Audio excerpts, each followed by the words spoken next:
When Gutenberg changed the world with the printing press in the 15th century, he probably wasn't predicting it would one day become a trendy hobby. But in our increasingly digital world, for some, there's a desire to go back to the basics.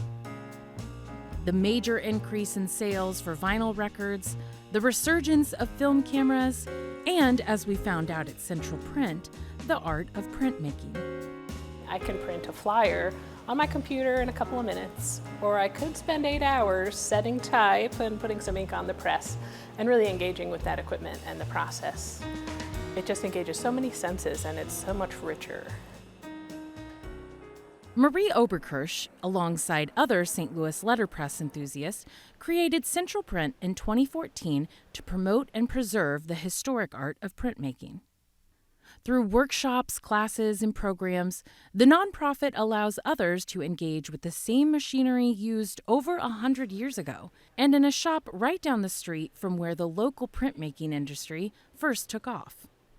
This district, these 2 blocks on North 14th Street, were renovated to preserve the historic integrity and character of the street, because it's one of the few areas where all the original buildings were still standing on the facade here of the mall.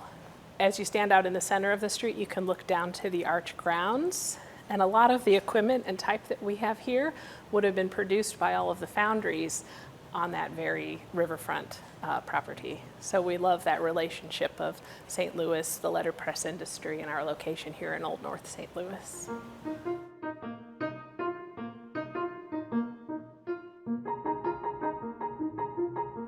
This is what we would call a clamshell press because it has a clamshell action as it operates. And this one is hooked up to a treadle. You can hook it up to a motor, but I kind of prefer the control that you have with the treadle. So like an old-fashioned sewing machine, you can push on the pedal and the rollers get ink off of the disc. On their way down, they put ink on the type and lockup that's right here on the press. And if I load a piece of paper, it's now going to come in contact with the lockup to make a print. What we're seeing, and we really love seeing, are a lot of graphic designers getting re-engaged with letterpress.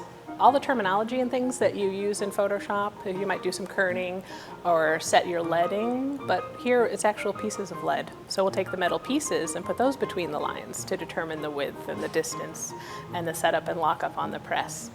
Mixing ink colors, you'll choose a color from a Pantone book, and on the computer it's a click. But here, you've got to get out the yellow and the magenta, and maybe add a little bit of transparent white to get just the tone you want. And that connection to the supplies, the equipment, the paper, and being able to control every minute detail really makes for a richer production experience for an artist. So yeah, let's go ahead, and if you have an idea of what you want to do, let's bring it out and show it to the class, and let's talk about it a little bit, or if you're not sure, then we can discuss and find a direction, and then I'll do a little demo to show you guys how we're going to transfer the images to the block, and then we'll start carving. There are many classes that allow participants to get hands-on experience in the various aspects of printmaking. This particular program shows the process of creating wood block prints. But Central Print also partners with organizations like the art and history museums so that the public can get the same experience without even visiting the shop. So an introductory level might be a 1-session workshop. Stationary printing is a fun one that I teach. You'll come in and print 20 stationary pieces using custom set type and one of our cuts. And it's so much fun to go through the collection and choose some of those old typefaces and really unique printing cuts, which are images that are usually copper or wood to set up on press. Can I try it? Oh my gosh, yes, please. Okay. I'd like you to put ink on first. Yeah. And this has a little bit of head. And I think maybe it's social media, but I see a lot of people like on TikTok going back to the basics. Like, do you think it's been an increase, and why?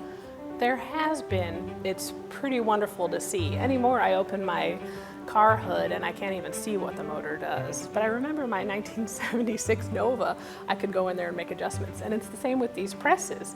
I can't fix the printer that's taken a cartridge of ink in my office. But on this press, I know just where the ink goes and all the parts are exposed. You're hired. Even how people like to engage with a book.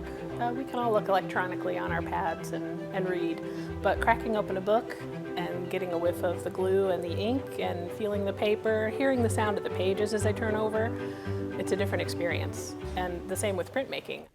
For Living St. Louis, I'm Brooke Butler.